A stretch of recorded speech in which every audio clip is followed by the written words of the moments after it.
In this video, we examine the first law of thermodynamics in a process at constant volume to find an interesting relationship between heat at constant volume and the change in energy. Alright, so let's think about a process, and in this case, the chemical reaction or the chemical process is going to take place under constant volume.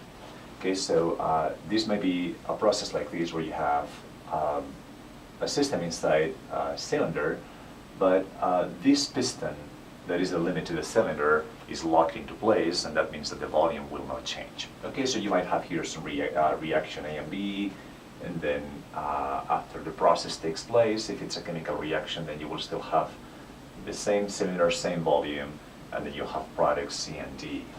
Right, so a question here is, well, how do you apply the first law of thermodynamics, and what can you learn from here? All right, so here's the idea. Notice that the first law of thermodynamics tells you that whatever change in energy to that system we experience, that has to be the sum of the energy transfer as heat and the energy transfer as work. Okay, so if we assume that the only work that the system can do is expansion work, okay, that means you generate more gases in products and reagents, or maybe compression work, where you have less moles of products, of gas in products than in reagents, then if we assume that that's the only type of work that you can do, it turns out that, we know that work, that expansion work, will be external pressure times the change in volume. But if this process takes place at constant volume, then the change in volume is zero, and what that means is that the work is actually zero. What that means right away is that for this particular case, what we'll have is that the change in energy in the system is equal to the energy transfer as heat.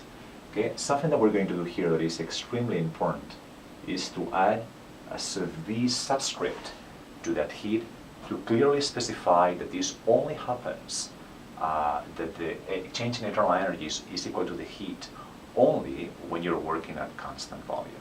Okay, so that is the expression that we have right here, and it's actually a great way to be able to determine that change in energy to a system doing a simple experiment.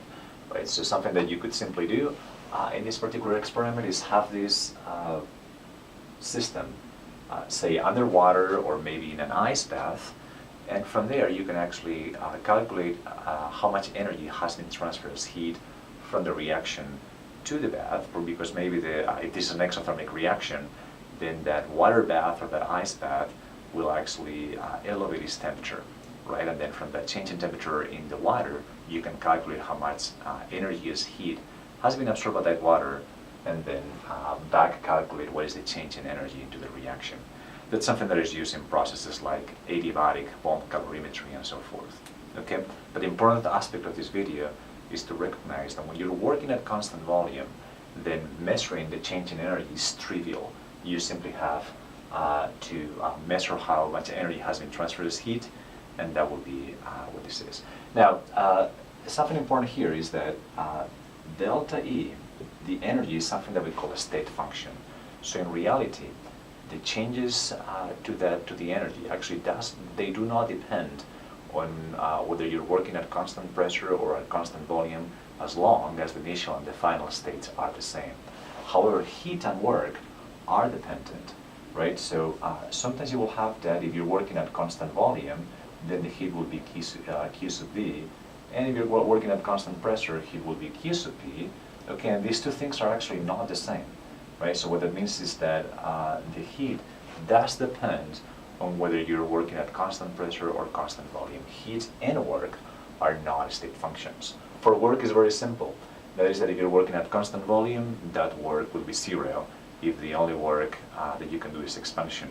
If you're working at constant pressure, constant external pressure, then you will have that the work will not be zero.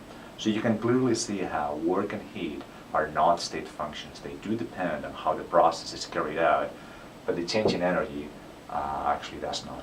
It is a state function, so it actually doesn't matter if you're working at constant pressure or constant volume, as long as the initial and the final state are the same. Alright, so in this video, we have applied the first law of thermodynamics to a process taking place at constant volume.